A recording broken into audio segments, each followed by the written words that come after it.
আসসালামু আলাইকুম বন্ধুরা, কেমন আছেন? আশা করছি আল্লাহ তাআলার রহমতে আপনারা সবাই ভালো আছেন। S M on the Europe চ্যানেলে আপনাদেরকে স্বাগতম।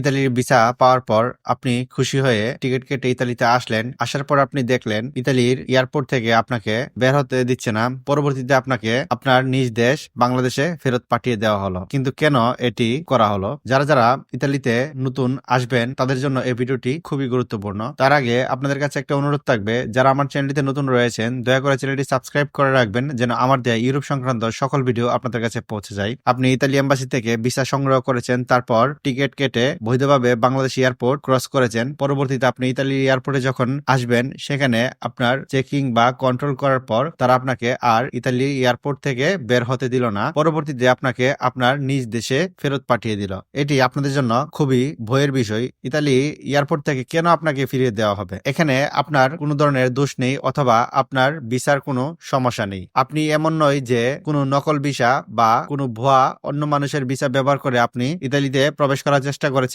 বা বাংলাদেশ এয়ারপোর্টে কন্ট্রাক্ট করার পর আপনি ইতালিতে আসার চেষ্টা করছেন অবৈধভাবে। মূলত আপনি যেই ভিসাটি পেয়েছেন ইতালি এম্বাসি থেকে সরাসরি, সেই ভিসাটি নিয়ে আপনি যখন আসবেন, আসার পর তারা কন্ট্রোল করবে আপনার সমস্ত ডকুমেন্ট, মানে আপনি যেই মালিকের মাধ্যমে আসছেন সেই মালিকের ডকুমেন্ট গুলো চেক করবে। যদি কোনো ধরনের সংঘবদ্ধ দল, যেমন 5 থেকে 8 জন ব্যক্তির একটি দল যদি বাংলাদেশ থেকে ইতালিতে আসার চেষ্টা করে, ইতালি এয়ারপোর্ট যে পুলিশ রয়েছে তারা সন্দেহের চোখে দেখে, তারা হয়তোবা মনে করে এটি মানব পাচারের কোন একটা চক্রের মাধ্যমে তারা ইতালিতে আসার চেষ্টা করছে। অথবা যদি তাদের কাছে কোনো সন্দেহমূলক মনে হয় যে এই মালিকের কোনো ধরনের ডকুমেন্ট বা কোনো কিছুর সমস্যা আছে কিনা দেখার জন্য, তারা আপনার ভিসাটা কন্ট্রোল করার পর যদি দেখতে পারে আপনার মালিকের কোনো ধরনের ডকুমেন্ট মিসিং রয়েছে বা আপনার মালিক আপনাকে নিতে আসেনি বা আপনি তাদের কিছু প্রশ্নের উত্তর সঠিকভাবে দিতে পারেননি, তারা আপনার কাছ থেকে সন্দেহমূলক কোনো কিছু পায়, তাহলে তারা আপনাকে কয়েক ঘন্টার মতো ইতালির এয়ারপোর্টে আটক করে রাখবে। আপনি যে ইতালিয়ান মালিকের মাধ্যমে ইতালিতে আসার চেষ্টা করছেন সেই মালিককে তারা ডাকানোর চেষ্টা করবে। সেই মালিক যদি পুলিশের ডাকে সাড়া না দেয় বা তারা এয়ারপোর্টে না হাজির হয় বা আপনার কোনো ডকুমেন্ট মিসিং থাকে, তাহলে আপনাকে তারা সন্দেহমূলক ভাবে আপনাকে তারা বাংলাদেশে পাঠিয়ে দেবে। ফলে আপনার ইতালি আসাটা অপূর্ণই থেকে গেল।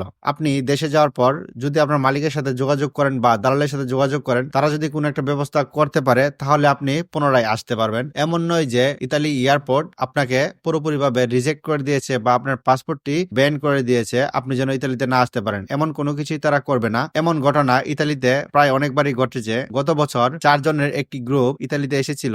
তারা আসার পর ইতালির রোম এয়ারপোর্টে আটকা পড়েছে। ইতালির যে এয়ারপোর্টের পুলিশ রয়েছে তারা তাদেরকে বিভিন্নভাবে প্রশ্ন করেছে, তাদের সেই প্রশ্নের উত্তর সঠিকভাবে তারা দিতে পারেনি এবং তাদের ডকুমেন্টের মিল পায়নি। ফলে এয়ারপোর্টের যে পুলিশ সংস্থা রয়েছে তারা সন্দেহ করেছে তারা হয়তো বা কোনো মানব পাচারকারীর মাধ্যমে ইতালিতে অবৈধভাবে আসার চেষ্টা করেছে। ফলে তারা এই 4 জন ব্যক্তিকে 4 ঘন্টা এয়ারপোর্টে আটক রেখে তাদের নিজ দেশ বাংলাদেশে ফেরত পাঠিয়ে দিয়েছে। পরবর্তীতে তারা আসতে পেরেছে কিনা সেটি আমাদের জানা নেই। এটি একটি সত্য এবং বাস্তব ঘটনা। তাই যারা ইতালির ভিসা পাওয়ার পর আপনারা খুশিতে আত্মহারা হয়ে বসে আছেন, পরবর্তী ধাপের কথা চিন্তা না করছেন, তাদের জন্য যে কোনো সময় খারাপ মুহূর্ত আসতে পারে। আপনারা ইতালির ভিসা পাওয়ার পরে ইতালির এয়ারপোর্ট এবং পরবর্তী সময়গুলো খুব সাবধানে পা বাড়াবেন। সবাই ভালো থাকবেন, সুস্থ থাকবেন। আসসালামু আলাইকুম।